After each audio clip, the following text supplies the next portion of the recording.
Assalamualaikum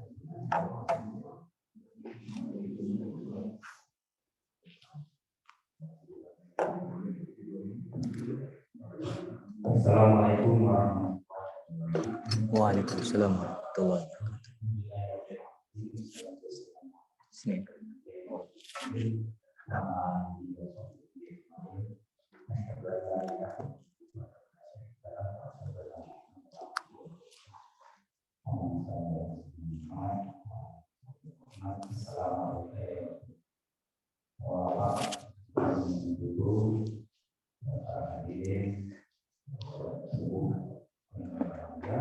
Alhamdulillah kita bisa hadir bersama-sama untuk mendengarkan bacaan dari Romo Hasan. Beliau adalah seorang pendidik di Mafiki di Jakarta. Kalau melihat linknya ada Mafiki.com. Ini banyak sekali sumber kajian di situ. Dan Mafiki ini sudah terkenal bahwa banyak menelurkan buku-buku tulisan-tulisan pintar, tapi digratiskan untuk publik. Ini yang istimewa. Dan bagaimana sifatkan itu dari sebelumnya dan bisa kita ambil dari tulisan-tulisan. Kemudian beliau sekali 1 bulan yaitu kan keempat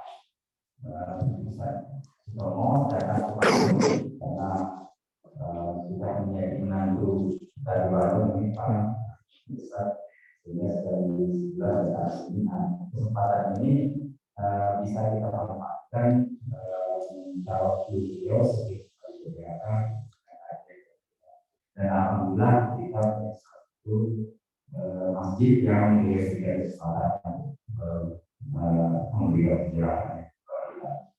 Untuk kami minta perhatian kepada Bapak, kami berikan dulu kesempatan kepada Pak Ustaz untuk memberikan kerjanya materinya, sebelumnya sampai nanti beliau memberikan jawab supaya efektif.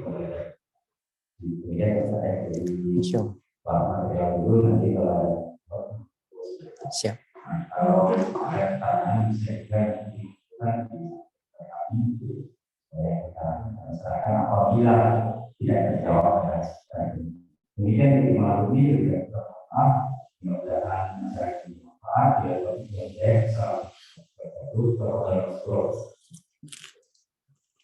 Bismillahirrahmanirrahim. Assalamualaikum warahmatullahi wabarakatuh.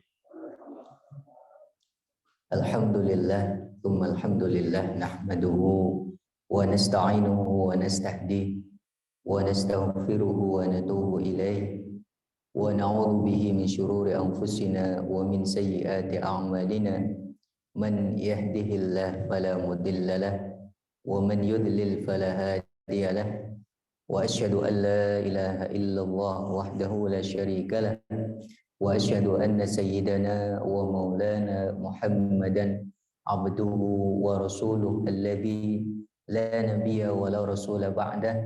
Allahumma salli wa sallim ala hadan nabiyil karim wa ala alihi wa ashabihi wa man tabi'ahu ila yaumiddin. Amma ba'du, jamaah sekalian yang mudah-mudahan selalu diberkahi dan dirahmati oleh Allah Subhanahu wa taala. Alhamdulillah pada kesempatan pagi hari ini kita masih diberikan oleh Allah kesempatan ya, untuk menghirup kembali udara di dunia ini.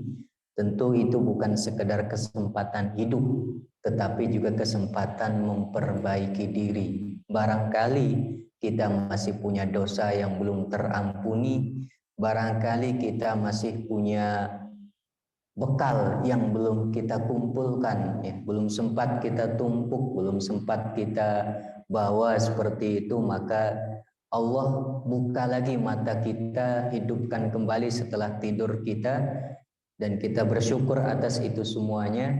Tentu bukan hanya sekedar mengucapkan hamdalah, tetapi juga menggunakan kenikmatan-kenikmatan tersebut di dalam ketaatan. kepada Allah Subhanahu wa taala. Dan mudah-mudahan majelis ilmu kita setelah sholat subuh ini termasuk yang dicatat oleh Allah sebagai bagian daripada ketaatan itu. Amin ya rabbal alamin. Setelah sholawat dan salam, mudah-mudahan majelis kita menjadi majelis yang penuh berkah, penuh rahmat. Allah turunkan dan limpahkan segala macam kebaikan di dalamnya. Hadirin jamaah sekalian, kita lanjutkan kembali ya, tentang pertemuan kedua dari pertemuan pertama kita yang telah kita mulai pada pertemuan yang lalu. Pada pertemuan kedua ini kita masih berbicara tentang dasar-dasar daripada ilmu waris ya. Dari 12 pertemuan yang silabusnya 12 pertemuan. Tapi kalau kita mau mencukupkan diri pada 1-2 pertemuan saja juga nggak apa-apa gitu ya. Barangkali wah kepanjangan 12 berarti kalau kita bertemu cuma sekali sebulan ya setahun itu baru tuntas ya.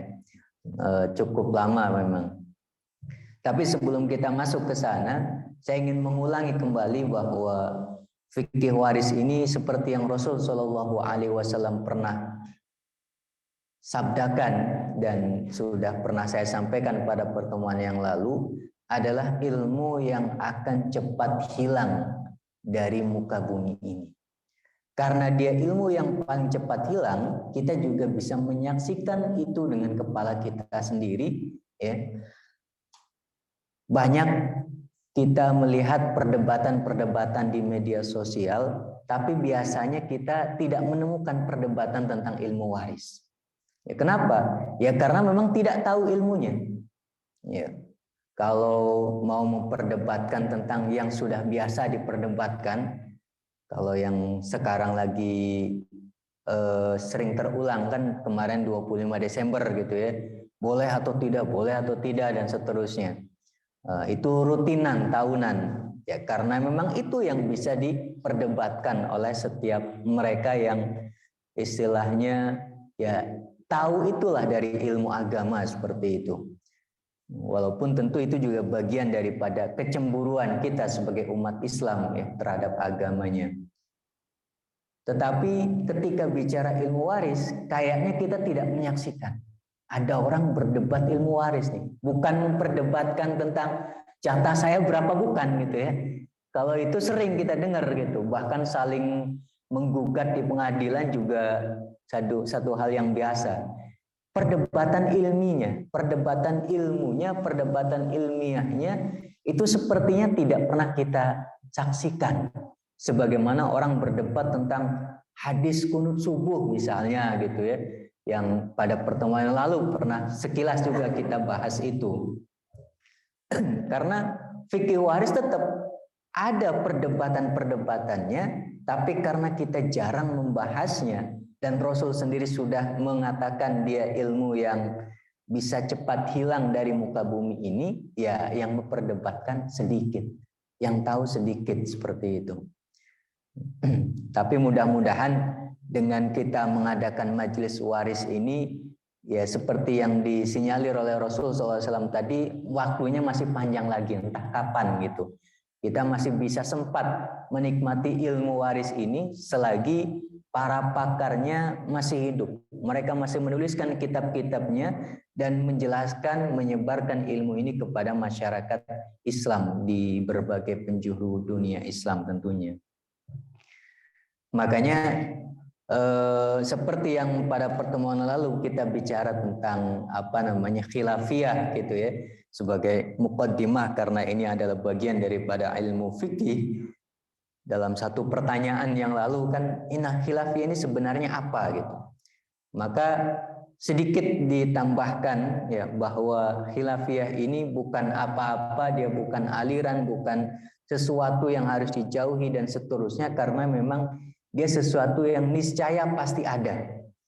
Tidak mungkin bisa kita hindari, tidak mungkin sama sekali kita hilangkan. Pokoknya ada fikih atau bahkan ada Islam itu sendiri, maka termasuk Islam juga menghadirkan khilafiyahnya di dalam tubuh Islam itu sendiri.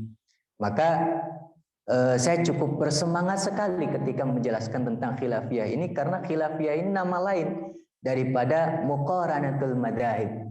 Nah, muqaranah atau al-fiqhul muqaran itu menjadi satu jurusan tersendiri di dalam kampus-kampus syariah. Jadi kalau istilahnya menolak khilafiyah dan seterusnya, saya yang jurusannya khilafiyah gitu ya. Tuh, saya seperti tidak ada gitu kalau saya ditolak gitu. Karena ini menjadi jurusan tersendiri di dalam semua fakultas syariah yang ada di kampus-kampus Islam, mau di Saudi, mau di Mesir, mau di Yaman. Salah satu jurusan yang ada di dalam fakultas syariah ya al-fiqhul muqaran, itu fikih perbandingan madhab gitu. Jadi bukan aliran ya, bahkan madhab sendiri itu juga bukan aliran sekte-sekte yang ada dalam Islam ya. Dia hanya sekedar perbedaan penafsiran yang itu merupakan satu hal wajar gitu di dalam diri manusia, akan bisa berbeda ketika membaca atau menafsiri sesuatu, terutama ketika bicara tentang teks-teks syariah seperti itu. Di mana perbedaannya? Kalau pada pertemuan lalu kita bicara tentang salah satu faktornya karena perbedaan penilaian para ulama terhadap teks gitu ya, apakah teksnya valid atau tidak. Yang kedua yang tidak sempat saya singgung adalah perbedaan penafsiran terhadap teks, dan ini panjang, perbedaan karena penafsiran terhadap teks tentang am, khas, mutlak, muqayyad dan seterusnya. Itu ilmu usul fikih lah. Tapi intinya menafsirkan teks itu bisa beragam makna. Begitu juga yang sudah kita bahas sedikit ya, sekilas, apakah teks ini benar-benar valid atau tidak, itu juga bagian daripada ijtihad. Tapi bukan ijtihad fikih kalau bicara validitas ya. Kalau bicara validitas, ijtihadnya adalah ijtihad para ahli hadis. Itu fikih ya.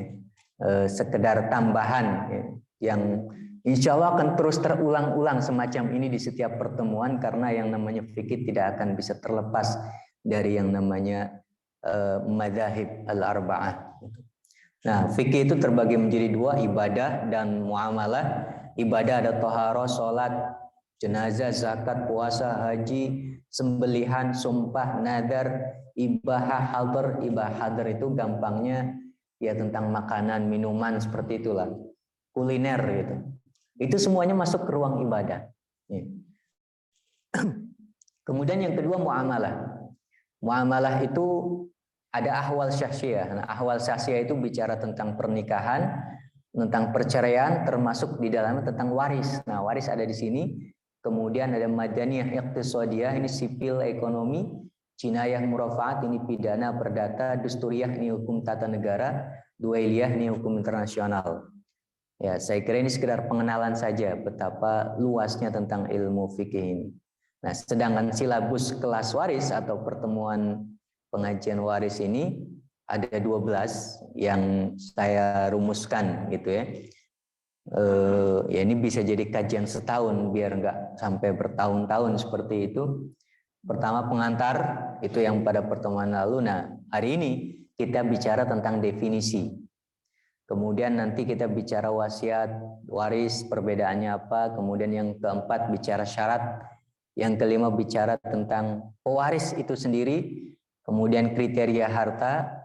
Nah, kemudian yang ketujuh tentang kasuistik harta yang sering terjadi di depan mata seperti itu. Kemudian tentang ahli waris siapa saja, yang bukan ahli waris juga siapa saja. Kenapa ada pembahasan khusus bukan ahli waris? Karena ketika bicara ahli waris, itu ada sejumlah orang yang dekat dengan almarhum, bahkan bisa jadi sangat amat dekat. Hubungan nasabnya juga ada, tapi bukan ahli waris. Gitu. Misalnya adik almarhum, ketika almarhum punya anak laki-laki, adik almarhum bukan ahli waris. Gitu. Padahal itu adik almarhum, adik kandung. Ya. Karena ada anak almarhum yang laki-laki. Atau tanpa berbicara ada anak almarhum, tanpa berbicara ada faktor yang membuat seseorang tidak dapat. Allah sendiri tidak memberikan mereka jatah. Padahal mereka juga orang terdekat juga. Misalnya siapa? Bibi. Bibi dari pihak manapun kita misalnya meninggal, punya bibi. Padahal dulu kecilnya kita diasuh oleh bibi itu misalnya. Bukan hanya diasuh, yang membiayai sekolah kita bisa jadi ya bibi itu. Tapi pada saat kita meninggal, si bibi itu bukan ahli waris. Gitu. Harus tegas disebut, itu bukan ahli waris. Ya, termasuk paman juga ada yang bukan ahli waris. Ya. Paman dari pihak ibu. Kita punya paman kan dari dua pihak ya. Kita punya ayah, kita punya ibu. Ibu kita punya adik kakak. Ayah kita juga punya adik kakak. Yang perempuan bibi, yang laki-laki namanya paman. Paman kalau dari pihak ibu kita itu bukan ahli waris. Tapi kalau paman dari pihak ayah kita itu berpotensi menjadi ahli waris. Mungkin ada yang protes, apa bedanya? Kan dia manggil saya paman juga. Kenapa harus paman yang itu yang dapat warisan gitu? Itulah jatah yang Allah bagi-bagi ternyata dipilih hanya mereka yang dari jalur laki-laki saja yang disebut sebagai ahli waris. Kalau ditanya kenapa, tanya Allah saja gitu. Karena itu Al-Qur'an yang membuat aturannya gitu ya, bukan saya. Itu Al-Qur'an yang membuat aturannya. Persis seperti anak laki-laki kok dapat lebih banyak dari perempuan dan seterusnya. Itu Allah juga yang membuat aturannya. Kemudian bicara tentang hijab, hijab ini bukan penutup kepala itu ya, tetapi ya itu tadi, ada ahli waris yang lain yang sebenarnya ahli waris, tapi gara-gara ada ahli waris yang lebih dekat dari almarhum, nanti dia tidak mendapatkan warisan. Kemudian ada istilah furud asobah, ini mulai teknis ya, dan yang terakhir mudah menghitung. Mudah. Kalau sudah teori-teori di atas ini dikuasai semua, ngitung itu mudah. Bahkan pertemuan paling mudah yang menghitung sebenarnya. Ya. Karena yang namanya menghitung itu kalau kita sudah bisa pecahan sedikit saja gitu ya, ya cuma ngitung pecahan saja. Ada pecahan setengah, pecahan seperempat, pecahan sepertiga, kemudian seperenam, 2/3, 1/8, udah itu aja. Ngitung itu kan ya tanpa kalkulator bisa ya. Ada satu harta warisan, satu bagian yang utuh dikurangi setengah, ya berarti kan tinggal setengah. Nanti dikurangi 1/4, berarti tinggal 1/4 lagi. Atau satu ini dikurangi 2/3, tinggal 1/3, cuma gitu-gitu aja. Yang repot paling justru bukan masalah ngitungnya, tetapi masalah keluarganya. Biasanya itu. Ketika ada yang konsultasi waris, kalau cuma tinggal ngitung, saya hitungin gitu udah pulang selesai gitu. Cuma gitu aja, ya cuma gitu aja. Nah, nanti pas repotnya ketika bicara tentang tapi ada ahli waris begini, ada yang minta begitu dan seterusnya. Justru masalah keluarga itu. Maka sebelum muncul masalah keluarga ini, belajar dulu ilmu warisnya. Nanti kalau sudah belajar, masalah ngitung itu gampang sekali gitu. Tinggal ngitung aja. Ini 12 pertemuan yang bisa diringkas sih sebenarnya menjadi satu pertemuan singkat seperti itu ya dalam daurah gitu ya, 2 sesi 3 sesi lah selesai seperti itu dan bisa ngitung insya Allah, tapi tentu dengan melakukan skip pada banyak pembahasan gitu. Baik, kita masuk kepada definisi. Ya, secara bahasa yang namanya waris itu adalah al-amrul qadim, sesuatu yang lama. Warisan kan biasanya warisan budaya dan seterusnya, sesuatu yang biasanya terjadi di masa lalu gitu ya, sesuatu yang lama.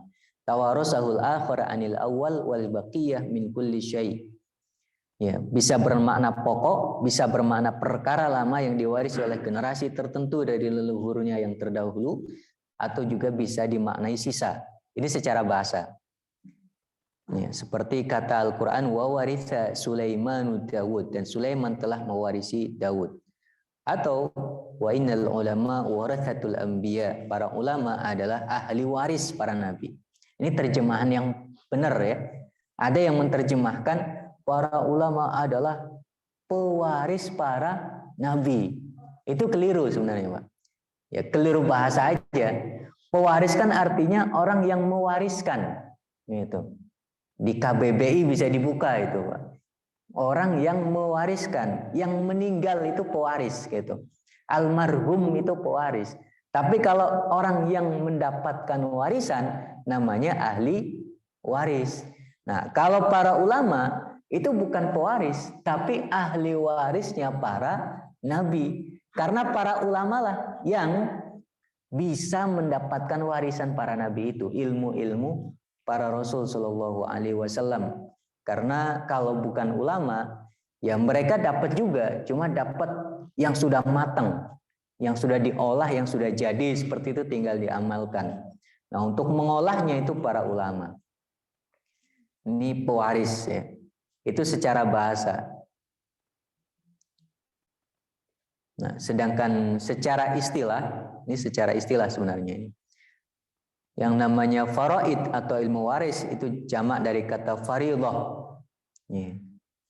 Kita sering menyebut istilah fardun, fariidhatun ala kulli muslimin. Itu maknanya wajib.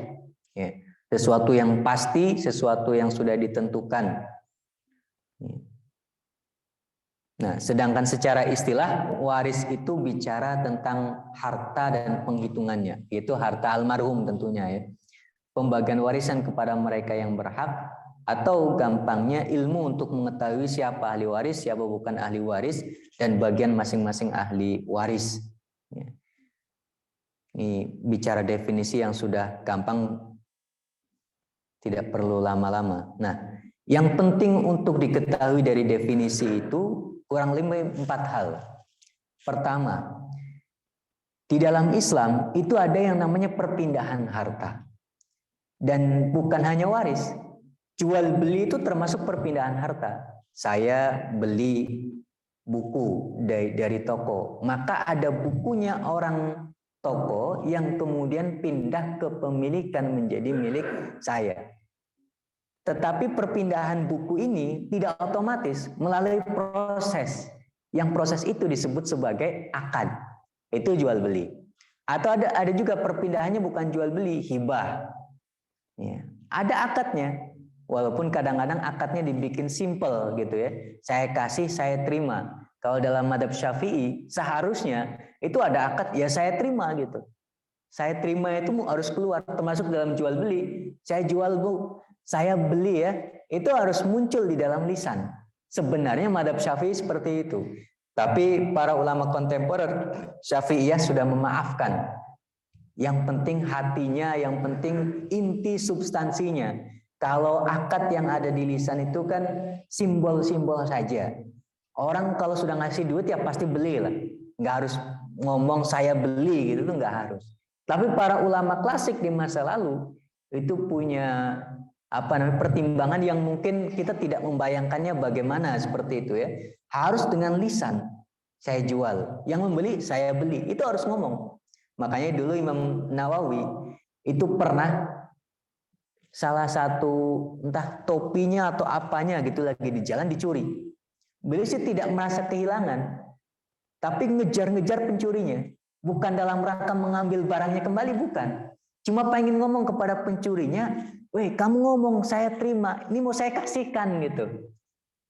Jadi bukan ngejar itu milik saya, tolong balikin, bukan. Kamu ngomong saya terima biar halal gitu. Kalau kamu saya bilang saya terima, ini sudah saya kasihkan itu yang kamu ambil, itu jadi halal. Imam Nawawi mengejar-ngejar dalam rangka itu. Agar apa? Agar dia ngambil barang orang lain itu secara halal. Dia ikhlaskan oleh Imam Nawawi. Harus ada akadnya. Sampai sedetail itu para ulama kita di masa lalu.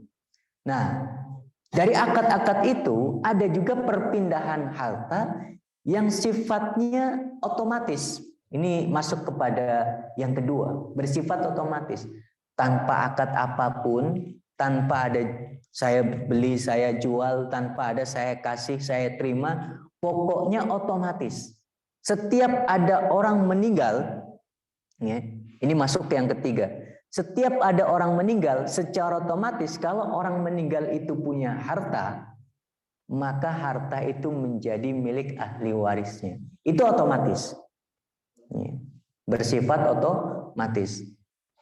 Punya apapun almarhum, punya HP, punya laptop, punya rumah, punya mobil, punya motor, punya tanah, punya toko, punya perusahaan. Pokoknya ketika dia meninggal gara-gara ditabrak tadi misalnya gitu ya oleh kendaraan, secara otomatis pada saat itu juga yang namanya harta kan pasti tetap ada pemiliknya. Bedanya tadi pemiliknya si A, tapi A kemudian meninggal, Allah punya konsep bahwa pemiliknya berpindah secara otomatis gara-gara dia meninggal. Itu namanya konsep warisan. Jadi ketika dia meninggal sudah, pemiliknya siapa? Ahli warisnya yang pada saat itu masih hidup. Kalau yang sudah meninggal nggak perlu diperhitungkan, yang masih hidup saja. Kadang-kadang masih banyak muncul pertanyaan. Ini anak almarhum yang nomor 1 sudah meninggal duluan, Sat. Kalau sudah meninggal duluan nggak usah disampaikan, anggap saja tidak ada gitu. Tapi dia punya anak, baru kita bicara anaknya dapat warisan atau tidak, boleh ditanyakan. Tapi kalau yang sudah meninggal, udah anggap saja tidak ada, gitu. Anggap saja tidak ada. Karena syarat untuk menjadi ahli waris adalah hidup pada saat pewaris itu meninggal. Nah, ini bersifat otomatis, langsung pindah tanpa perlu akad, tanpa perlu apa-apa. Hanya saja pindahnya kan pindah kepemilikan di hadapan Allah, ya. Di hadapan manusia seperti belum pindah. Di hadapan manusia ya masih disebut hartanya almarhum, apalagi nanti perlu dicek juga, tidak semuanya harus dipindahkan. Kalau almarhum punya hutang, maka yang sebanyak hutang itu tidak bisa pindah ke ahli waris. Dia harus dibayarkan kepada orang yang punya piutang tersebut, seperti itu. Kemudian poin yang ketiga setelah kematian pemilik harta, ini tadi sudah, dan yang paling penting pindahnya kepada yang berhak. Siapa yang berhak? Dialah ahli waris, ya. Ahli waris yang nanti syarat-syaratnya apa saja. Kalau dalam pembahasan singkatnya intinya berhak karena 3 faktor. Ya, bisa jadi karena pernikahan, biasanya suami istri. Ya. Ada orang menikah dengan orang lain, ya tentu dengan orang lain ya. Ya. Laki-laki menikah dengan perempuan, maka setelah akad, cukup setelah akad gitu, nggak perlu panjang-panjang. Pokoknya setelah akad itu memiliki hubungan waris. Kalau setelah akad tiba-tiba salah satunya meninggal, maka yang masih hidup itu menjadi ahli waris dari pasangan yang sudah meninggal duluan. Misalnya, ini sekedar contoh ya. Ada seorang pemuda dinikahi janda. Ya Rasul SAW kan seperti itu. Jandanya kaya raya. Kaya raya. Nah, saking kayanya sampai kekayaannya juga dihitungnya susah gitu. Pas baru akad, tiba-tiba kena serangan jantung gitu perempuan, meninggal gitu. Maka laki-laki ini, karena kebetulan si janda ini juga nggak punya anak gitu ya, si laki-laki dapat setengah dari harta almarhumah gitu. Setengahnya buat siapa? Itu buat keluarga si istri gitu. Jadi bisa dibawa pulang langsung itu. Waduh, saya nggak nikah nih, nggak jadi. Tapi jadi dapat hartanya gitu. Jadi dapat hartanya. Dan itu berhak, boleh dituntut lah istilahnya gitu. Mungkin keluarganya sih merasa ini orang beruntung banget. Saya yang adiknya aja nggak dapat sampai setengah gitu. Dia baru nikah, baru akad, belum apa-apa, udah pulang bawa setengah aja gitu. Tapi itulah, yang penting jangan direncanakan gitu ya. Itu takdir gitu. Kalau kebetulan nasibnya seperti itu, alhamdulillah gitu. Jangan direncanakan. Kalau direncanakan malah tidak jadi dapat warisan gitu. Itu yang pertama, pernikahan. Yang kedua, karena hubungan nasab. Hubungan nasab. Hubungan nasab itu ya ayah, anak gitu ya, kemudian adik, kakak. dan seterusnya itu hubungan nasab. Dan tidak selalu hubungan nasab itu pasti menjadi hubungan waris ya. Nasabnya harus nasab dari jalur laki-laki kalau ada perantara. Kalau nggak ada perantara bisa anak perempuan walaupun itu dari ayah laki-laki ya tetap karena itu anak jalurnya langsung tanpa perantara sama sekali. Dan yang ketiga, ini yang belum pernah kita saksikan hari ini karena sudah tidak ada. Karena wala. Wala itu perbudakan lah gampangnya. Kalau di masa lalu ketika budak itu masih ada ya, belum benar-benar hilang, itu yang namanya budak itu kan dia nggak punya apa-apa, termasuk dirinya saja nggak punya. Dirinya itu yang punya siapa? Tuannya, gitu. Tuannya. Maka ketika budak ini bekerja atau apa dan seterusnya, itu harta juga jadi milik tuannya. Ya, jadi milik tuannya. Kecuali nanti ada perjanjian antara si tuan dan si budak di dalam pembebasan dan seterusnya. Ada pembahasan khusus lah tentang fikih perbudakan. Intinya ketika budak meninggal, ya dia ahli warisnya yang paling utama itu adalah tuannya. Karena wala, hubungan wala itu. Ya. Bahkan ketika budak dijual, walanya juga masih bisa dipertahankan. Gitu. Walanya juga masih bisa dipertahankan. Seperti yang terjadi pada Aisyah radhiyallahu taala anha, beliau pernah menjual salah satu budaknya, tapi walanya tetap kembali kepada Aisyah. Gitu. Ini panjang lah bicara wala, karena sudah kurang relevan lagi dan mungkin bayanginya agak susah gitu ya, karena kita tidak pernah menyaksikan. Kecuali kalau ada yang pernah nonton film tentang perbudakan gitu, mungkin sedikit bisa menggambarkan lah. Atau tahu tentang sejarah, termasuk di Indonesia ini kan banyak. Belum lama lah, 200-300 tahun yang lalu itu masih ada budak gitu di Jakarta itu pusatnya mana di masa lalu itu ya, Manggarai, karena dibawa dari budak-budak Manggarai yang ada di Nusa Tenggara Timur sana gitu, bawanya ke Jakarta. Itu diceritanya seperti itu di masa, termasuk ketika Belanda datang itu beli budaknya banyak di Manggarai itu. Jadi bukan sesuatu yang apa namanya tabu sekali di dalam Islam ya, karena memang ada di seluruh peradaban yang namanya perbudakan itu. Itu ya tentang definisi singkat saja. Nah, sekarang kita latihan soal gitu untuk ngecek paham apa enggak ini. Enggak perlu ditulis sih, biasanya sih ditulis gitu. Kita jawab saja secara lisan. Pertama, seorang yang ahli dalam ilmu waris disebut, kalau ini tidak saya jelaskan ini. Biasanya di awal sekali. Bukan ahli waris ya, tapi farodhi. Farodhi itu orang yang ahli faraid. Itu namanya farodhi. Kalau ahli waris itu bukan orang yang ahli dalam ilmu waris, tapi dia berhak mendapatkan warisan. Yang kedua, secara bahasa, warisan adalah peninggalan orang masa lalu atau leluhur yang bentuknya, nah bentuk warisan itu ada apa saja? Hanya harta benda, properti, dan aset-aset berharga lainnya. B, bisa harta, keterampilan, ilmu, budaya, dan lain-lain. C, jimat dan kesaktian misalnya. A, ya. Kalau warisan secara bahasa, oh ya, ini pertanyaannya secara bahasa itu, bukan secara istilah. Ya. Secara bahasa. Ya.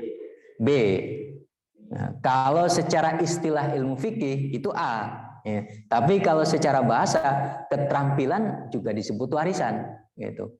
Nah, ini saya bisa masak-masak begini karena nenek saya punya resepnya, gitu. Itu kan warisan juga namanya. Ya. Ilmu, budaya dan seterusnya biasa kita sebut warisan leluhur, gitu. Tapi ini secara bahasa ya, bukan ilmu waris. Kemudian yang ketiga, seorang sahabat yang oleh Rasul SAW disebut sebagai yang paling mengerti ilmu faraid adalah Zaid bin Thabit. Ya. Ya. Tadi tidak saya jelaskan ya.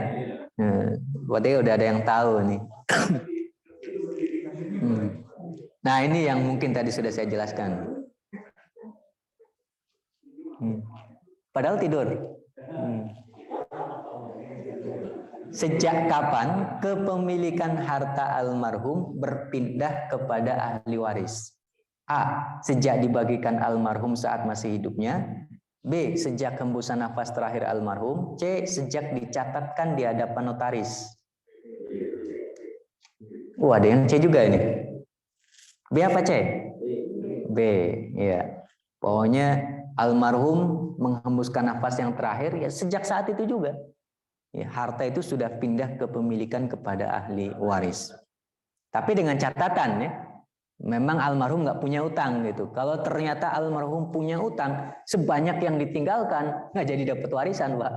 Karena itu harus buat melunasi hutang gitu. Malah bisa jadi hutangnya lebih besar daripada yang ditinggalkan. Ya, jadi mewarisi hutang gitu.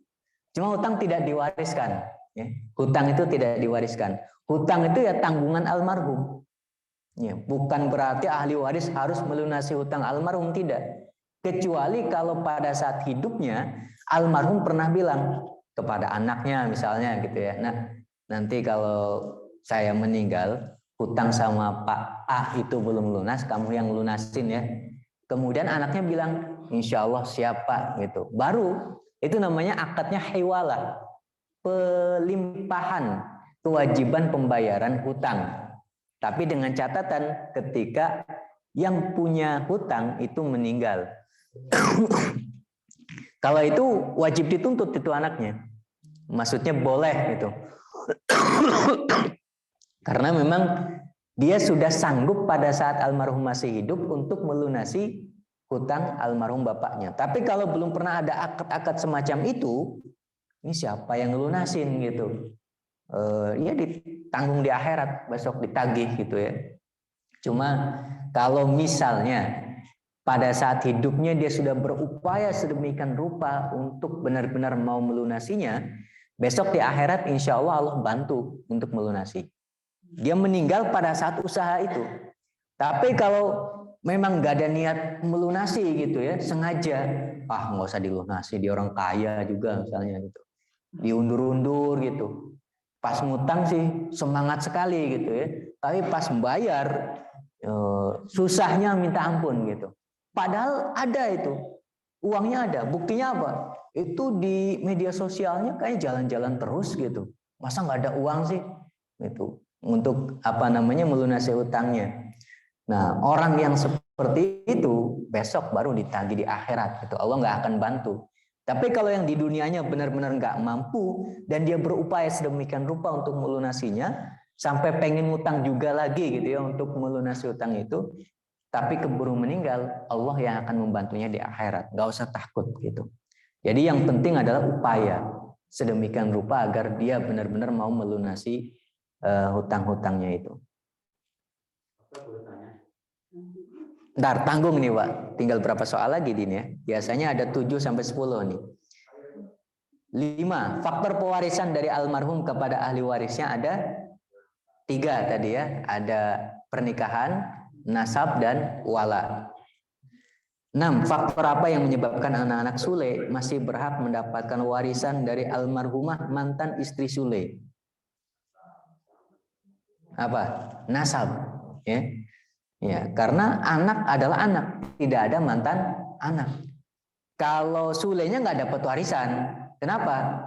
Dia mantan suami aja, bukan nggak ada hubungan apa-apa gitu. Tapi kalau anaknya Sule itu adalah anak kandungnya mantan istri Sule juga gitu. Jadi tetap dapat warisan karena ada hubungan nasab gitu.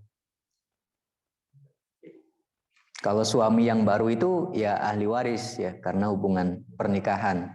Sejak kapan suami atau istri memiliki hubungan kewarisan dengan pasangannya? Ya, sejak akad nikah, sejak mereka melakukan hubungan seksual, ketika mahar pernikahan sudah lunas. Ya, A. Sejak akad. Ya, janda itu tadi lah. Ya, ingatnya tentang itu tadi. Sejak akad nikah. Yang ke-8. Kakek Jaswara digugat oleh anak kandungnya sendiri sebesar 3M Karenanya sebelum meninggal dia marah dan berpesan bahwa anaknya yang menggugat itu tidak perlu dibagi warisan. Apakah kemarahan sang ayah dan pesannya itu menggugurkan hak waris penggugat? A. Iya, karena itu adalah harta kakek. B. Tidak, kemarahan dan kedurhakaan tidak bisa menghapus status nasab. C. Bisa, asal semua ahli waris meridhoinya. Yang mana ini, Pak? B, ya. Nggak ada pengaruhnya. Mau durhaka seperti apapun, selama hubungannya adalah hubungan nasab, ya tetap dia punya hak waris. Ada anak kandung gitu, Pak. Pas Lebaran nggak pernah muncul. Satu-satunya anak kandung ini nggak pernah muncul. Pokoknya ditelepon kadang nggak ada sambungannya, hilang jejak gitu. Tiba-tiba ayahnya meninggal, nongol dia, gitu. Kok nongol? Ya kan ayah saya meninggal. Bukannya ayah masih punya kebun, rumah, ini gitu. Ya mau nggak mau gitu. Meskipun dia baru nongol setelah bertahun-tahun lamanya, nongol dalam rangka apa? Menuntut hak warisnya gitu. Ya boleh-boleh saja. Bahkan bukan hanya boleh, memang itu haknya gitu. Tidak boleh ahli waris yang lain yang merasa dia nggak pernah nongol, nggak usah dikasih lah gitu. Ya tetap wajib dibagi sesuai haknya yang ada di dalam hukum Islam. Pokoknya ini masih mending gitu ya, cuma nggak nongol. Kalau yang ini kan sampai menggugat orang tuanya, dan itu beberapa hari-hari terakhir ini kan kita sering melihat ya di media sosial anak kandung yang menggugat ibu kandungnya, ayah kandungnya dan seterusnya seperti itu. Ya tidak ada yang merusak hubungan kewarisan. Ya, walaupun misalnya dicoret dari daftar nama anak dan seterusnya, selama benar itu adalah anak kandungnya, tetap ada hubungan kewarisan sehingga berhak atas harta warisnya. Yang 9, Roni tertabrak mobil saat menyeberang jalan menuju rumahnya.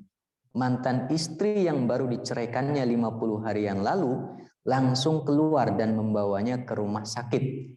Takdir sudah ditentukan, Roni wafat di rumah sakit. Apakah mantan istrinya berhak mendapatkan warisan dari mantan suaminya? Ini kayaknya ada yang kelewat tadi, saya tidak menjelaskannya ya. Hubungan pernikahan, ini tentang hubungan pernikahan. Hubungan pernikahan itu memang ketika bercerai seorang suami istri itu memutus hubungan pernikahan. Tapi cerai di dalam Islam itu ada 3 macam ya. Atau yang paling utama ya 2. Cerai rojai dengan cerai bain atau talak rojai dan talak bain. Kalau talak rojai itu talak yang masih mungkin rujuk kembali gitu.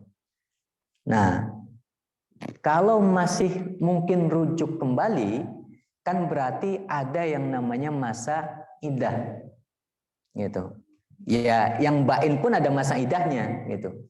Cuma kalau masa iddahnya yang bain ini yang nggak mungkin rujuk kembali, masa iddah yang itu selama-lamanya gitu. Istilahnya nggak akan bisa kembali lagi gitu dengan suami pertama itu. Tapi kalau menikah dengan yang lain silahkan selama masa iddahnya sudah selesai. Tapi kalau talak roj'i, si suami masih punya kesempatan untuk kembali lagi selama di masa iddah. Nah, kesempatan untuk kembali lagi selama di masa iddah itu masih disebut sebagai hubungan suami istri. Ya. Meskipun ya tidak sepenuhnya hubungan suami istri ya, setengah suami istri lah katakanlah demikian gitu. Nah, yang kalau dalam pandangan madhab Hambali, kalau mau rujuk nggak usah ada akad apa-apa, pokoknya padahal lagi cerai itu, tapi kan cerainya nggak boleh pisah rumah kalau masih talak roj'i gitu ya. Maka kalau di sinetron ada adegan gitu misalnya cerai, kamu keluar dari rumah saya gitu, itu nggak perlu sebenarnya. Kenapa? Selama masih talak roj'i itu masih bisa tinggal satu rumah. Ya. Nanti pas tiba-tiba mati lampu, hujan deras dan seterusnya, itu bisa balik lagi gitu. Ya, nggak jadi cerai gitu. Tujuannya roj'i itu seperti itu. Malah jangan-jangan gara-gara itu lahir kembali anak berikutnya gitu kan. Ya. Itu kalau dalam madhab Hambali sah itu rujuk yang seperti itu. Tanpa harus ngomong, Mas, nggak jadi deh misalnya, ya kita nggak jadi akad gitu, nggak perlu. Kalau dalam mazhab Hambali asal terjadi seperti itu, ya itu rujuk gitu. Tapi kalau dalam mazhab Syafi'i memang ada semacam akad secara lisan yang harus disampaikan antara suami istri seperti itu. Nah, artinya kalau kasusnya dan masa iddah itu kan 3 kali suci atau 3 kali haid ya. Kalau dalam Hanafi 3 kali haid, Syafi'i 3 kali suci. 50 hari ini kira-kira melebihi 3 kali suci atau tidak? Kan belum ya, baru 2 bulan kurang gitu. Nah, berarti masih di masa hubungan suami istri, masa iddah, disebut suami istri juga. Kalau misalnya si Roni ini wafat gitu ya di rumah sakit, mantan istrinya sudah bisa sih disebut mantan gitu ya, walaupun masih setengah lah seperti itu. Itu masih dapat warisan atau tidak? Masih, ya masih. Maka mantan istrinya kalau mau bilang, Mas kalau mau mati cepetan di masa iddah gitu, jangan lama-lama gitu ya. Kalau nanti nunggu masa iddah selesai nggak dapat apa-apa gitu. Tiba-tiba sakit gitu, lagi masa iddah gitu ya. Sakitnya alhamdulillah bisa ditunggu gitu. Nah, itu tentang pernikahan ya. Yang kedua, yang ke-10, ini pertanyaan terakhir kayaknya 10. Biasanya saya nggak bikin lebih dari 10. Mawar menikah dengan Paijo karena kecelakaan dan terlanjur hamil. Setelah menikah, lahirlah anak biologisnya itu dan disusul kemudian dengan anak-anak lainnya, sejumlah 3 orang.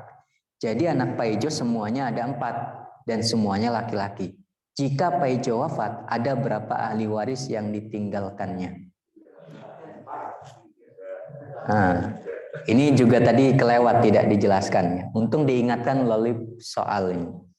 Bahwa pernikahan yang menjadi salah satu sebab atau faktor pewarisan itu adalah pernikahan yang sah. Itu, pernikahan yang sah. Pernikahan yang sah itu nanti konsekuensinya anak yang terlahir juga menjadi anak yang sah. Nah, kalau kecelakaan ya sampai hamil dan seterusnya bagaimana?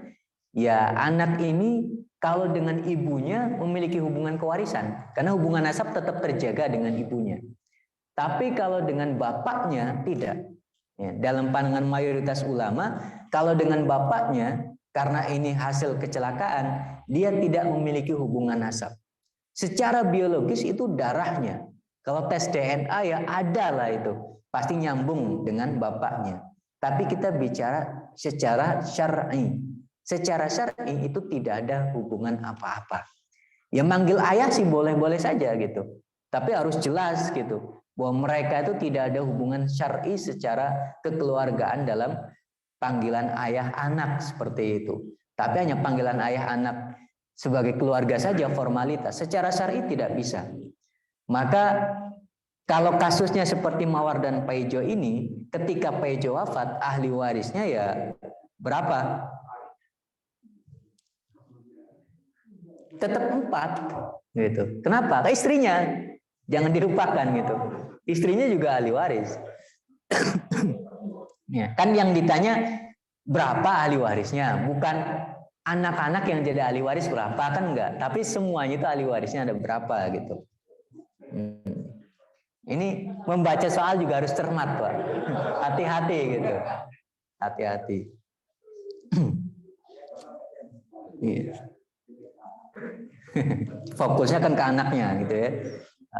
Padahal pertanyaannya berapa ahli waris yang ditinggalkannya. Maka 3 anaknya kemudian ditambah istrinya jadi 4 ahli waris. Nah pertanyaannya nih anak yang tidak secara syar'i di mana nggak dapat apa-apa gitu. Ya kalau dari ayahnya memang nggak dapat apa-apa. Tapi si ayah bisa mempersiapkan, bukan warisan, mempersiapkan apa? Hak harta dalam bentuk lain, mungkin hibah, mungkin wasiat, itu boleh dan halal. Misalnya, ya karena anaknya juga sudah paham barangkali gitu ya. Jadi terus terang kan mungkin nggak ada masalah di tengah keluarga gitu. Di rapat keluarga sebelum meninggal seperti itu, jauh sebelum meninggal, jangan-jangan nanti saya meninggal cepat atau lambat dan seterusnya sih, saya mau bicara. Karena kondisi anak-anak itu berbeda, kalian harus paham bahwa ya kalian adik kakak lah. Cuma hubungannya adik kakak sesama ibu itu syar'inya. Kalau sesama ayah tidak.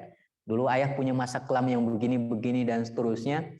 Tidak perlu kita ulangi lagi, tidak perlu kita ceritakan panjang, tetapi intinya anak yang pertama ini kalau saya meninggal nggak dapat warisan.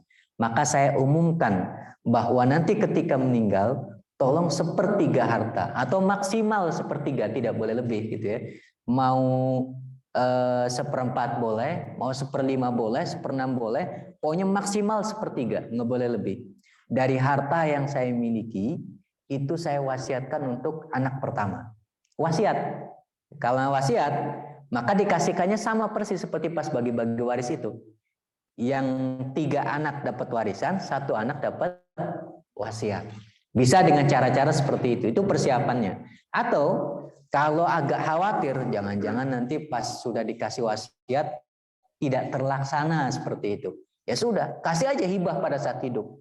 Nih, nah kamu besok nggak dapat warisan karena tahulah kamu sebabnya, nggak perlu bapak ulangi gitu. Karena kan sudah geger dulu sejak kecil, kamu juga sering dapat olok-olokan dan macam-macam, barangkali seperti itu ya. Maka sejak saat ini tanah sebelah sini milikmu. Nanti kalau bapak meninggal, kamu nggak usah nuntut warisan lagi, ini sudah milikmu ini. Ya, nggak usah nuntut, karena memang nggak berhak kalau bapak meninggal. Tapi kalau ibu meninggal, saya aja dapat warisan gitu, apalagi kamu gitu. Jadi harus tegas gitu. Mungkin sih ini bahasa istilahnya kalau lagi ngaji gampang gitu ya ngomongnya. Kalau pas prakteknya mungkin susah gitu. Saya juga nggak membayangkan bagaimana nanti terjadinya dan seterusnya. Mudah-mudahan tidak ada kejadian seperti itu gitu. Tetapi kalau sampai terjadi, ya harus tegas jelas seperti itu batasan di dalam syariatnya. Gitu. Baik Bapak Ibu sekalian, itulah, nah ini benar udah terakhir nih, udah nggak ada slide lagi. Pembahasan kita tentang definisi daripada waris ya, dengan syarat itu tadi apa namanya, sebab 3 faktor itu pernikahan, nasab dan juga wala. Nah silahkan kalau misalnya ada tanya jawab atau sesuatu yang perlu dikoreksi misalnya dan seterusnya. Assalamualaikum warahmatullahi wabarakatuh. Waalaikumsalam warahmatullahi wabarakatuh. Ketika seorang ayah atau bapak tidak mewariskan sejumlah harta dan beberapa orang anak, dan ketika jadi anak-anaknya pasti karena masih hidup semua, tapi jadi ada. Tetapi ketika mau bagi waris, salah satu anaknya meninggal dunia. Nah, dia punya anak juga, jadi ada cucu di sana. Apakah cucunya masih memiliki hak menjadi apa? Tidak, karena waktu bapaknya kakeknya meninggal, bapaknya masih hidup. Tapi waktu membagi itu, bapaknya meninggal, sudah meninggal. Terima kasih. Ya, jadi ini terjadi 2 kasus meninggal. Maka ada 2 kasus bagi waris. Bagi waris pertama itu ahli warisnya yang tadi sudah disebutkan dan salah satunya adalah yang meninggal. Dia dapat jatah warisan dari sebutlah kakek atau apa itulah ya. Yang jelas dari ayahnya kan seperti itu. Dia dapat warisan. Sayangnya pas lagi bagi-bagi dia meninggal. Jadi seperti nggak dapat gitu. Padahal dia dapat. Maka tetap haknya harus diberikan kepada almarhum yang meninggal itu. Ya, maksudnya jadi jatahnya gitu. Tidak boleh kemudian gara-gara dia meninggal berarti dia nggak dapat, tidak. Karena dia masih hidup pada saat almarhum yang pertama tadi meninggal. Maka dia berhak. Nah, jatahnya berapa kasihkan. Tentu dia punya harta kan tidak hanya dari warisan itu saja. Mungkin ada dari sumber-sumber lain dan seterusnya. Maka harta warisan ini ditambahkan sebagai harta warisan dia. Kasus waris kedua. Ya, kasus waris kedua itu hanya salah satu sumber itu. Warisan dia yang peroleh dari ayahnya, salah satu sumber harta yang akan dia wariskan lagi. Siapa ahli warisnya? Kalau anaknya yang tadi disebut sebagai cucu gitu ya, itu laki-laki semua misalnya atau salah satunya laki-laki, maka ahli warisnya hanya jatuh kepada anaknya saja atau mungkin istrinya. Tadi saudara-saudara yang sesama ahli waris dari ayahnya tidak perlu dapat bagian gitu.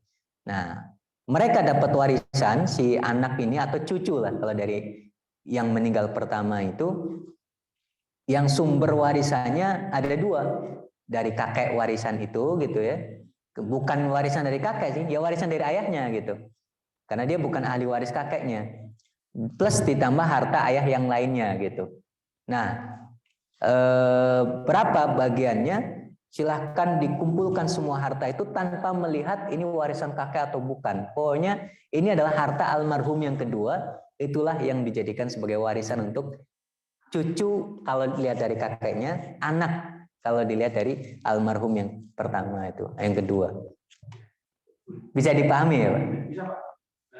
Karena saya melihat ada kasus misalnya ketika almarhum yang kedua itu sudah wafat dan kemudian bagi waris itu berjalan, maka keluarga yang membagi waris itu tidak menganggap itu sebagai bagian dari penerima waris gitu. Jadi ayahnya sudah tidak dihitung lagi karena sudah meninggal. Jadi masalah posisi. Gitu.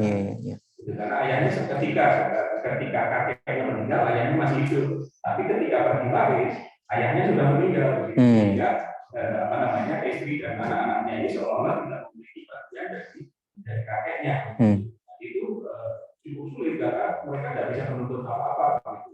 Tapi kok nggak dibagi apa-apa? Ya keluarga yang lain, paman-paman itu. Bapakku sudah meninggal, makanya harus menerima waris. Jadi ada potensi titik kesalahan di. Betul. Iya, ini salah satu akibat dari penundaan pembagian waris, Pak. Ya, akibatnya kurang lebih seperti itu. Maka salah satu kekeliruan dari 10 kekeliruan yang pernah saya sampaikan pada pertemuan yang lalu adalah menunda-nunda pembagian waris sampai ada ahli waris yang meninggal, dia belum dapat jatahnya gitu. Akhirnya kejadian seharusnya dapat gitu. Sebenarnya cucu nggak dapat warisan dari kakek, itu satu hal yang dibenarkan gitu.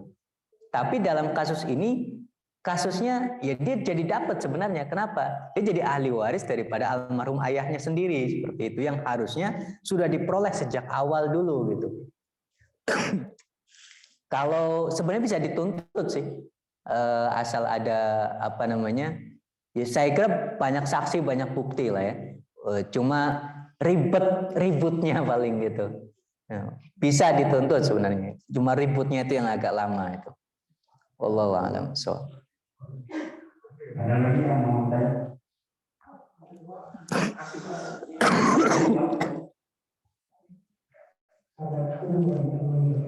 Waalaikumsalam warahmatullahi wabarakatuh. Maksudnya sama seperti yang ada di sini, anak-anaknya ibunya gitu, perempuan, anaknya dua perempuan, cucunya satu perempuan. Harta yang dibawa sebetulnya dari yang meninggal dan neneknya gitu ya, itu suami istri dan istrinya ini yang bawa hartanya. Nah, terjadi begini sebelum pembagian harus berjuang terhadap bentuknya. Karena katanya satu cucunya ini terbicara oleh dua anak perempuan. Iya. Saya belum menemukan kesamaannya dan seterusnya, tapi kurang lebih kaidahnya seperti ini aja Pak, untuk menentukan dan bisa menjawab sendiri mudah-mudahan bahwa cucu selama anak-anak si kakek misalnya gitu ya, itu ada yang laki-laki ya, maka cucu ini nggak ada yang menjadi ahli waris. Anak-anak si kakek ini laki-laki dan masih pada hidup seperti itu, maka cucu ini memang tidak ada yang menjadi ahli waris. Bahkan ketika salah satu anak si kakek itu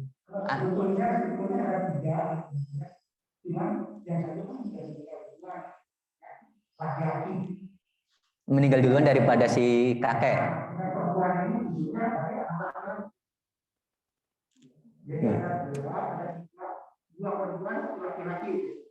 Kalau cucu yang dari anak laki-laki masih bisa menjadi ahli waris. Kalau cucu dari anak laki-laki ya, asal ayahnya meninggal duluan. ya, itu bisa menjadi ahli waris.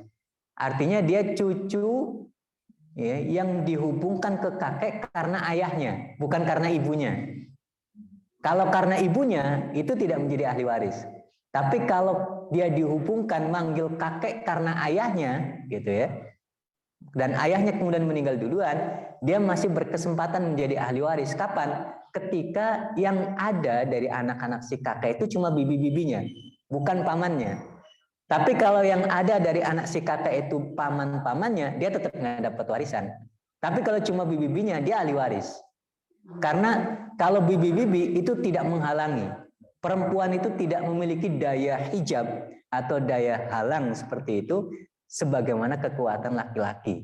Gitu. Bisa dipahami ya Pak? Ahli waris dari kakeknya atau ahli waris dari bapak kakeknya? Dari kakeknya. Bapak kakeknya. Benar. Kalau punya ayah, kayaknya udah meninggal duluan. Kakeknya duluan. Kakeknya meninggal, ayahnya ada laki-laki, dan anaknya ada laki-laki, punya anak perempuan.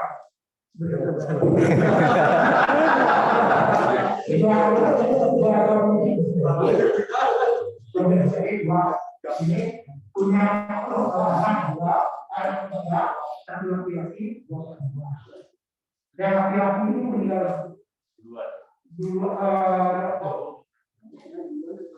kakeknya duluan meninggal, baru oh, iya. itu kemudian kalau kakeknya duluan yang meninggal, si anak laki-laki ini tetap ahli waris. Tadi jawaban saya menghilangkan dia, karena saya memahaminya dia meninggal duluan daripada si kakek gitu. Dari kakeknya bapaknya itu yang meninggal, atau dari harta dan istrinya yang dibawa itu karena istrinya yang membawa harta.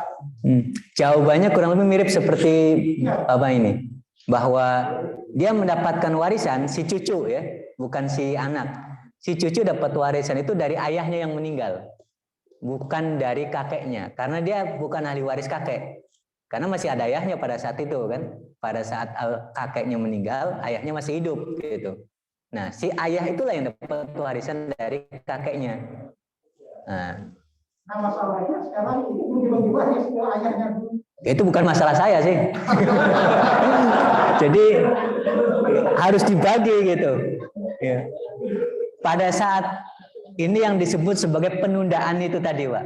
Mohon maaf, maksudnya ini bukan masalah warisnya gitu. Kan tugas saya di masalah warisnya. Nah, masalah keluarganya adalah masalah penundaan itu, gitu. Yang maksudnya begini, Pak. Apakah ini ada dua waris tadi, yaitu waris dari bapak dari kakek, ya, ya, jadi cucu, anak, bapak, jadi gimana ya? Terus bapaknya, kakeknya, dan bapak dari kakek. Ayah dari kakek. Iya, sudah saya meninggal semua. Jadi apakah ini dua macam warisan dari bapaknya dan dari kakeknya. Yang seperti ini sudah bawa warisan, yang tidak bawa harta. Yang bawa harta itu adalah neneknya. Apakah ini kakeknya ini belum ganti waris waktu sebelum bapaknya kakeknya ini meninggal. Jadi emang itu. Nanti secara privat aja, Pak. Habis ini ya kita ngobrol biar lebih paham. Kalau ini saya coba belum memahami, takut salah paham tadi seperti tadi.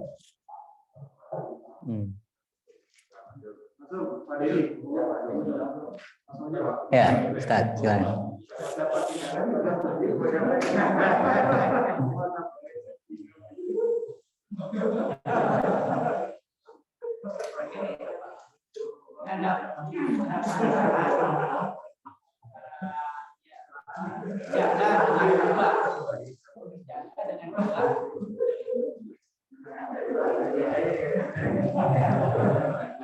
ada perbedaan antara janda dengan juga, tapi kalau dua-duanya bawa harta. Jadi punya harta yang dengan istri yang sama, istri yang ini janda dengan suami yang baru. Nah ini janda dengan juga nikah. Tapi di sini ada kesepakatan bahwa ini harta saya, bawaan harta saya. Ini bawaan harta saya. Seolah tidak dibawa. Nah, ini kan istilahnya ini berjalan. Kalau si suami ini meninggal, nah ini kan ada semacam kesepakatan yang sekarang lagi beberapa yang artis, ini juga artis yang membuat kaya gitu kan ya. Ini juga bawa juga kayak juga tidak mau dicabut dari ahli warisnya. Nah kalau misalnya salah satu nanti begitu ini meninggal yang si suami, apakah harta ini harus dilebur atau punya harta? Ya, sebenarnya yang namanya pernikahan memang tidak mengkonsekuensikan peleburan harta. Ya. Pernikahan nggak usah janda sama duda, yang bukan janda dan bukan duda pun kalau menikah gitu ya, perawan sama bujang menikah gitu. Ya mereka kalau masing-masing sudah bawa harta sendiri-sendiri, ketika menikah juga tidak melebur. Malah kalau bisa ya jangan melebur. Biar apa? Biar pemisahannya jelas gitu. Ketika terjadi perceraian kan gampang ngitungnya, gampang ngurusnya. Atau ketika meninggal juga sama, gampang ngitungnya gitu. Sebab yang melebur-melebur itulah yang justru nanti ada sejumlah kasus gitu ya, gara-gara peleburan itu jadi susah bagi ahli warisnya. Ya, kalau ahli warisnya ada laki-laki gampang, walaupun melebur, itu harta bapak sama ibu kita bagi rata aja nggak ada masalah. Kenapa? Anaknya laki-laki. Tapi kalau nggak ada anak laki-laki, ahli warisnya tidak hanya mereka, ahli warisnya juga menyamping ke saudara daripada suami atau saudara daripada istri. Nah, kalau saudara suami, nuntutnya kan harta suaminya, bukan harta suaminya, harta saudaranya yang itu yang meninggal misalnya. Yang meninggal istri, ya saudara istri yang nanti akan nuntut harta saudaranya itu yang meninggal seperti itu. Maka pernikahan itu tidak menjadikan konsekuensi harta antara pasangan itu melebur seperti itu. Jadi pemisahan itu malah bagus. Ya. Sesuatu yang di dalam tradisi kita malah sepertinya belum dilakukan gitu. Rata-rata kan hartamu, hartamu, hartaku, hartaku kayak gitu. Ya. Kan seperti itu ya. Ya itu sebagai sebuah tradisi bagus saya kira.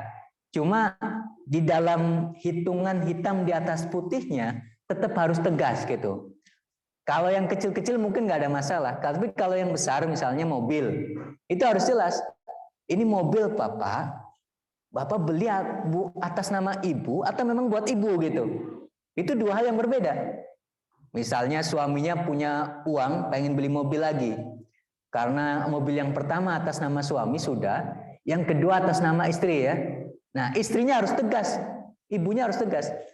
Bu, ini saya mau beli buat ibu nih. Nah, atas nama ibu, maka istrinya harus nanyain, Pak, ini atas nama ibu atau memang buat ibu gitu? Kan dua hal yang berbeda, Pak. Kalau cuma atas nama, berarti pinjam nama. Tapi kalau memang buat ibu, oke, ayo kita urus Pak sekarang, gitu. Nah, jelas berarti kan? Berarti nanti ketika sudah benar-benar dibelikan mobilnya, mobil milik siapa? Milik ibu. Walaupun dibeli dari harta suami. Kalau misalnya suaminya meninggal, maka mobil yang dibeli oleh suami ini bukan atas nama ya, memang buat ibunya, buat istrinya itu bukan termasuk yang dibagi waris. Karena ada jelas pemetaannya. Nah kalau bisa di rumah itu pemetaannya jelas Pak. Kulkas tulisi, mama apa bapak nih misalnya gitu ya. Terus tulisi gitu. Nanti kalau pas cerai gitu, silahkan pilih yang punya bapak gitu. Tinggal ditulis semuanya mama semua gitu. Ternyata dulu mau buat kado semua, buat hadiah. Salah ini dulu ngasih hadiah gitu. Jadi harus tegas seperti itu. Cuma ketegasan seperti ini ya tidak perlu pakai tulisan sih, gitu ya. Istilahnya apa namanya, aturan hitam di atas putih saja lah, yang kita tahu sama tahu seperti itu, agar nanti ke bawahnya, ke sampingnya, kan kita punya hubungan dengan keluarga saya sendiri, yang bukan keluarga istri gitu, sebagai ahli waris, yang itu juga berpengaruh gitu. Tapi kalau anak saya laki-laki, udah sih, warisan ke ring satu aja, ring satu itu keluarga kita aja, nggak akan kemana-mana gitu. Yang masalah itu kalau nggak ada anak laki-laki. Nah, janda sama duda tadi, ya itu sudah bagus, sudah memisahkan diri dari sisi harta gitu ya. Nanti ketika salah satunya meninggal, misalnya si duda meninggal, si istri dapat harta dari suaminya. Si duda ini punya anak atau tidak? Punya. Maka si istri cuma dapat 1/8. Tapi kalau si duda ini duda tanpa anak, istri dapat 1/4 dari harta suaminya. Gitu. Kalau sebaliknya yang meninggal adalah istrinya si janda ini punya anak atau tidak? Kalau punya, suami cuma dapat 1/4. Kalau jandanya tadi nggak punya anak, seperti yang kisah awal tadi, dapat 1/2 gitu, dibawa pulang. Gitu. Nah, itu realita atau rencana itu.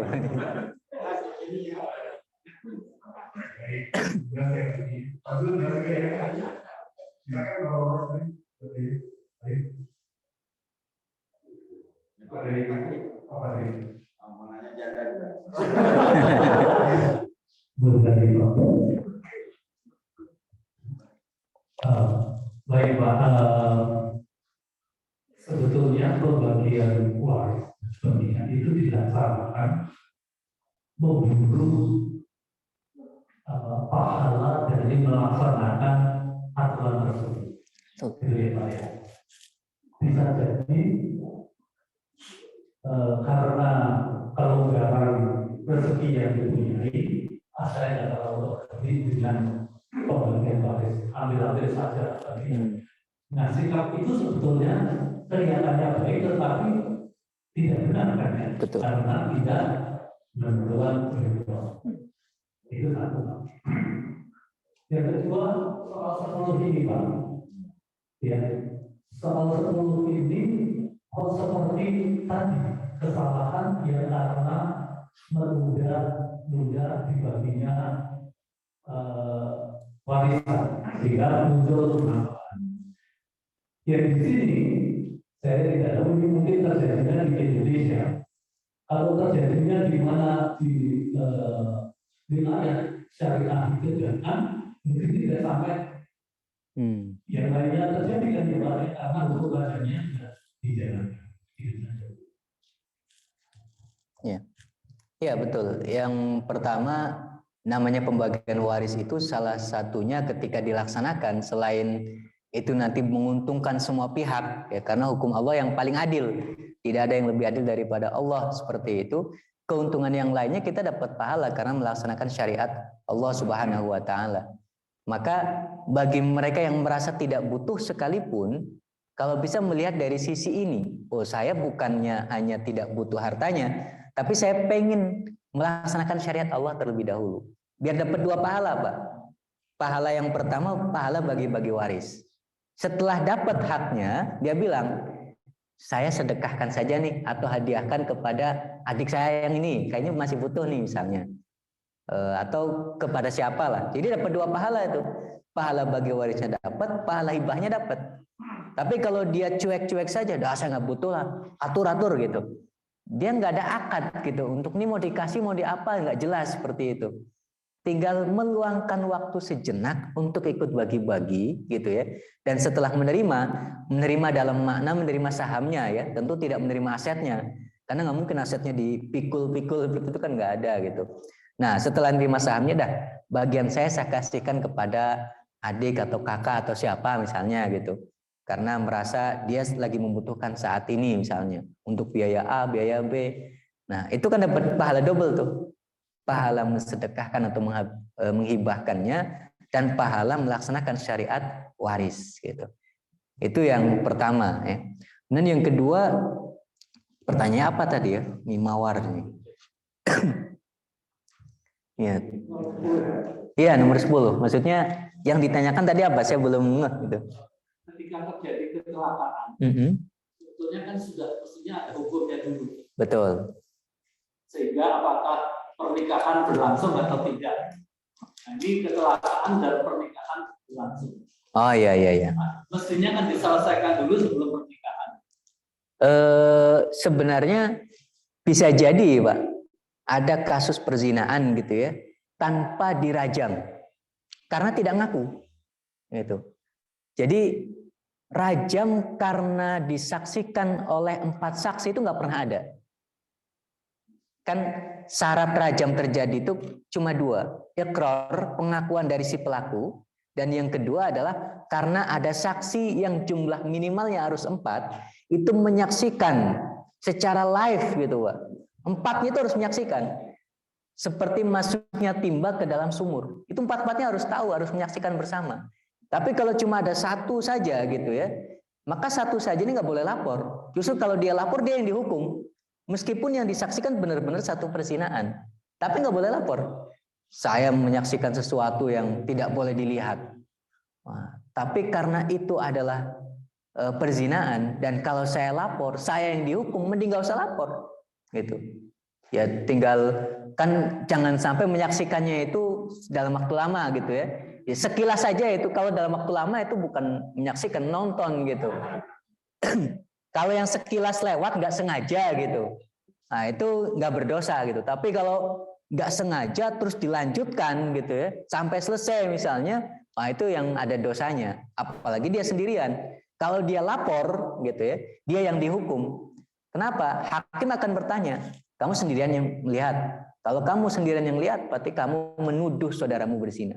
Gimana mau nuduh? Saya yang lihat sendiri gitu. Tapi kan kamu lihat sendirian. Hakim hanya akan memutuskan bahwa perzinaan benar-benar terjadi kalau kamu ada 3 temanmu yang lain.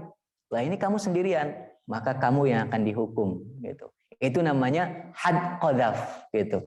Nah, itu beratnya hukum Islam ketika bicara perzinaan.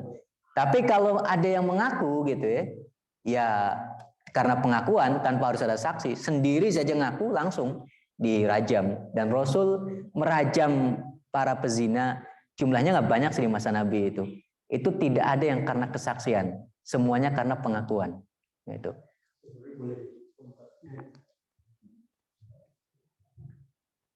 Nah, yang terakhir ini menarik sekali Pak.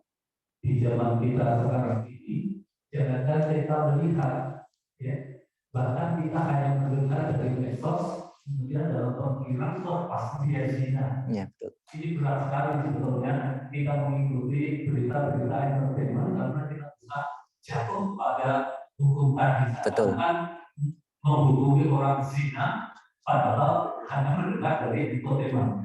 Dan ini infotainment makanya banyak yang mengharamkan karena bisa jatuh. Betul. Betul itu. Banyak juga presenter yang akhirnya merasa apa itu coba untuk tidak jadi presenter infotainment karena itu tadi. Betul. Ya. Makanya kalau ada kasus-kasus seperti itu kita cukup pakai istilah-istilah umum ya. Kayak misalnya dia pekerja malam. Nah kalau cuma pekerja malam kita pakai itu gitu ya. Itu nggak sampai jatuh kepada qadhaf. Karena masih umum gitu, masih umum. Tapi kalau dengan istilah yang langsung konsekuensinya atau konotasinya adalah zina, itu yang tidak diperbolehkan. Jadi pakai istilah umum saja. Kasusnya apa? Oh, itu kasus yang remang-remang lah biasa gitu. Nah, yang orangnya cuma menduga aja di dalam hatinya, tidak sampai terucapkan di dalam lisannya gitu. Karena ini terkait dengan harga diri atau apa namanya kehormatan orang lain yang sama-sama Muslim gitu, sama-sama Muslim. Jadi harus benar-benar terjaga seperti itu. Kecuali kalau kayak kasus apa namanya pesantren itu yang kemarin ya, yang ngaku pesantren maksudnya gitu. Itu kan jelas ngaku orangnya. Sampai korbannya ada 21 dan seterusnya. Nah itu bukan hanya rajam, itu bisa dihukum mati itu. Ya rajam juga hukum mati ya. Dan dia kan sudah menikah gitu. Itu bisa dihukum mati sebenarnya. Ya cuma hukuman kita kan berbeda ya.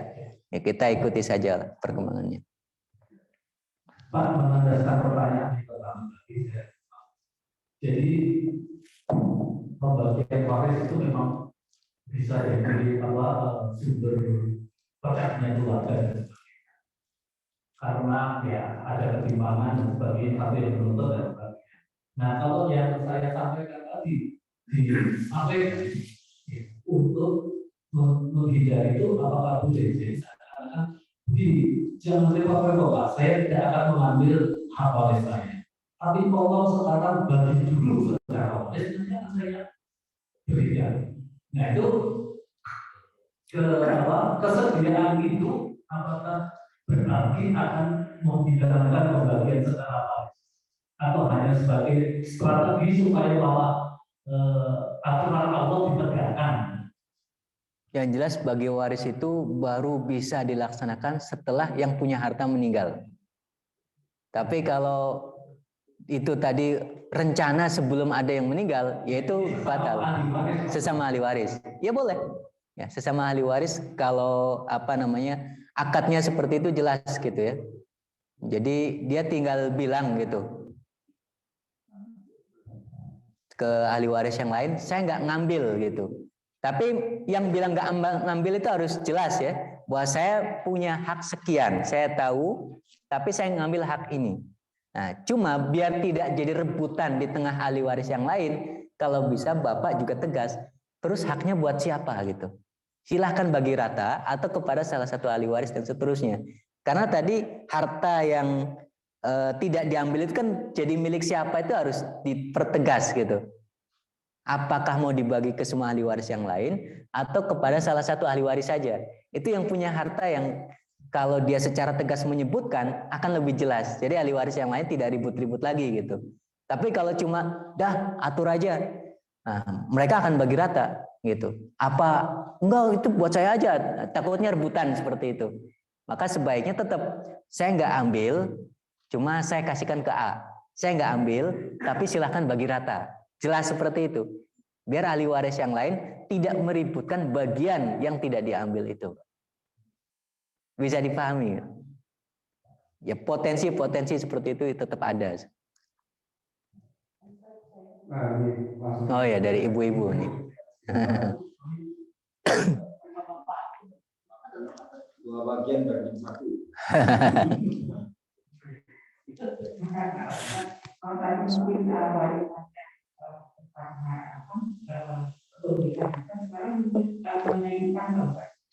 Seandainya misalkan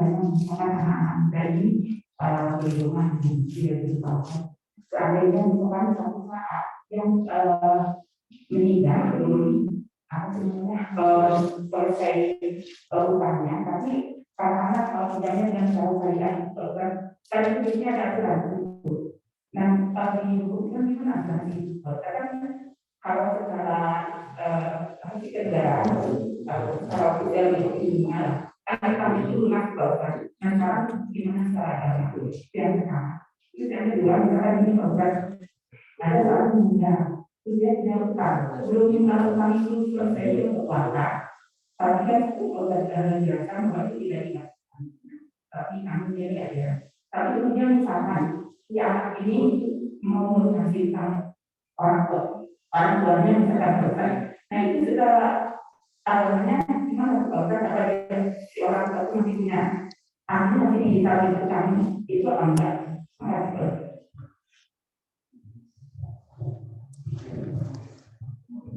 Ya, yang pertama terkait asuransi ya. Jadi kalau di dalam fikih muamalah asuransi memang ada dua. Ada asuransi yang sifatnya ta'awuni, ada asuransi yang sifatnya tijari. Ta'awuni itu asuransi sifatnya sosial. Ya, sosial itu artinya kayak BPJS lah. Kita iuran walaupun rata-rata banyak ya, daftar BPJS itu niatnya biar dapat gitu. Kalau bisa kita ikut BPJS itu bukan niat dapat, ya ikut membantu yang lain gitu. Nah, tapi ya nggak apa-apa, ini masih proses gitu, masih proses. Itu sebenarnya asuransi yang sifatnya sosial. Dalam rangka apa? Ya saling membantu gitu, saling membantu. Kita benar-benar nyumbang itu BPJS gitu. nyumbang. Jangan diniatkan biar nanti kalau saya sakit saya bisa gratis. Jangan niat itu gitu. Kalau bisa jangan sakit gitu. Niat kok sakit gitu. Kalau bisa jangan sakit. Pokoknya saya membayar BPJS itu dalam rangka nyumbang tiap bulan gitu. Nah, yang sifatnya sosial seperti itu nggak ada masalah. Kita dapat dari rumah sakit berapapun dan seterusnya, ya terima-terima saja, nggak ada masalah. Terlepas BPJS-nya sendiri mengelola uang tersebut di perusahaan apalah dan seterusnya gitu, yaitu urusan negara, urusan negara. Jadi kalau sifatnya yang ta'awuni seperti ini nggak ada masalah. Nah, yang bermasalah itu biasanya yang sifatnya tijari, ya, karena tijari itu orang ikut asuransi sendiri ya memang sengaja mencari keuntungan. Sama-sama mencari keuntungan lah. Perusahaan asuransi juga pengen dapat keuntungan finansial, ngumpulin duit banyak seperti itu. Yang ikut asuransi para nasabahnya tentu juga pengen punya keuntungan A, B, C dan seterusnya gitu. Nah, karena sama-sama mencari keuntungan, ya seharusnya yang namanya mencari keuntungan kan saya setor 10 juta, 20 juta dan seterusnya ya baliknya 20 juta juga gitu. Tapi kadang-kadang baliknya bisa lebih besar, baliknya bisa kurang seperti itu. Kalau pas lebih besar, ini uang siapa kok saya bisa lebih banyak gitu. Padahal saya nggak ngapa-ngapain gitu. Nah, ini kan karena dikembangkan oleh perusahaan asuransi dan seterusnya. Tapi saya nggak niat investasi dan macam-macam. Saya cuma niat asuransi. Ini yang salah satu masalah di dalam asuransi kurang lebih demikian ya. Tapi ya nantilah kita bahas fikih khusus bicara tentang itu kalau pas bicara muamalah. Yang jelas kalau yang tijari itu yang nanti bisa bermasalah, kalau yang ta'awuni itu yang insya Allah tidak ada masalah. Nah, yang perumahan itu ketika karena meninggal kemudian dia jadi lunas gitu ya, itu sebenarnya tidak terlalu bermasalah bagi ahli warisnya. Kenapa? Karena antara akad si pembeli rumah yang almarhum itu hubungannya tidak ada hubungan kewarisan ketika bicara asuransinya. Itu semacam hadiah lah dari para perusahaan asuransi, karena dia meninggal lunas seperti itu.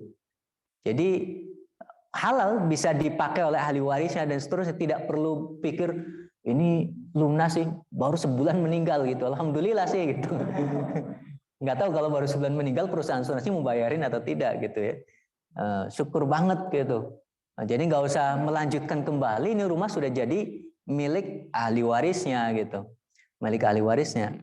Sah-sah saja, tidak ada masalah. Itu karena hubungan yang sifatnya otomatis gitu, otomatis. Tidak ada daya daripada si pembeli rumah dan memang tidak merencanakan itu kan, nggak ada yang merencanakan meninggal kan, nggak ada gitu. Jadi tidak ada masalah itu. Yang kedua terkait dengan anak almarhum yang pengen melunasi, tentu itu birrul walidain. Ya. Ini bapak kita punya hutang, memang nggak ada tanggungan kita untuk melunasinya, nggak ada kewajibannya. Itu ya hutang bapak kita gitu.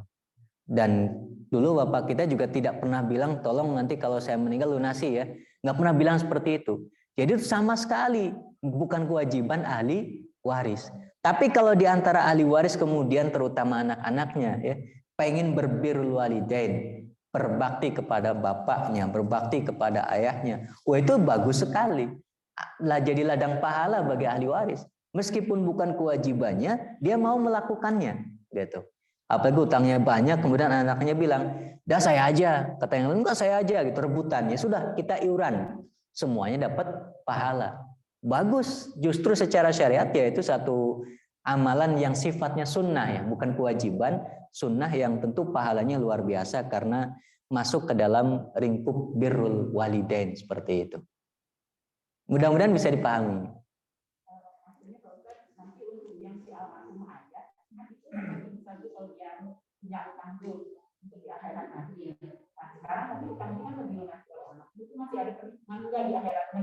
Kalau sudah dilunasi sudah tidak ada penghitungan lagi. Nah, yang belum dilunasi itu ada penghitungan, tapi kalau pada saat hidupnya memang berencana mau melunasi, lagi proses gitu ya, lagi berupaya, itu tetap ada penghitungan, tapi Allah yang melunasi. Nah, makanya kalau kita punya hutang, tetap harus berupaya untuk melunasi, Pak. Biar apa? Kalau pas belum waktunya lunas kok kita keburu meninggal, Allah akan bantu di akhirat. Tapi kalau kita justru rencananya sebaliknya, nggak mau dilunasi, besok di akhirat Allah nggak akan bantu.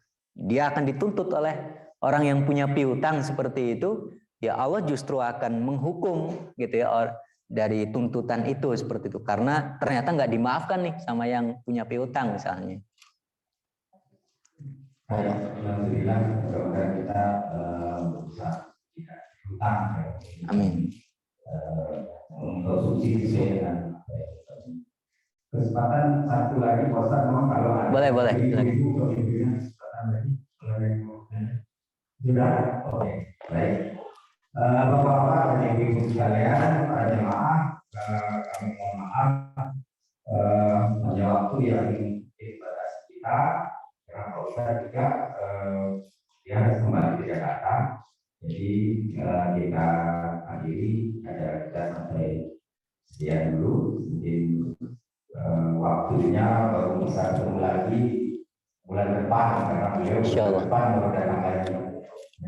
Tahun depan, tahun lagi. Tahun depan ya, tahun depan. Ya, jadi mudah-mudahan ini selalu dimanfaatkan dengan sebaik-baiknya karena ini kajian yang menarik dan perlu buat kita. Mudah-mudahan kita doakan semoga selalu sehat. Amin. Berjalan aman dan lancar Bandung tidak bisa hadir di kita. Lebih dari kurang kami mohon maaf dan terima kasih kepada Ustaz yang sudah menyediakan waktu kami. Bila itu saya. Assalamualaikum warahmatullahi wabarakatuh. Waalaikumsalam warahmatullahi wabarakatuh.